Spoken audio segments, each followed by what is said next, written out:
Syedaralun, Badan Penanggulangan Bencana Daerah atau BPBD Kota Bogor, Jawa Barat mengungkap untuk sementara terdapat 2 titik tanah longsor.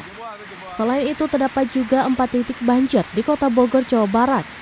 Banjir dan longsor di Kota Bogor diakibatkan hujan deras yang mengguyur pada Minggu 11 September 2022 petang. Hujan lebat yang mengguyur Bogor mengakibatkan banjir pada ruas jalan Kapten Yusuf, Kelurahan Cikaret, Kecamatan Bogor Selatan, Kota Bogor.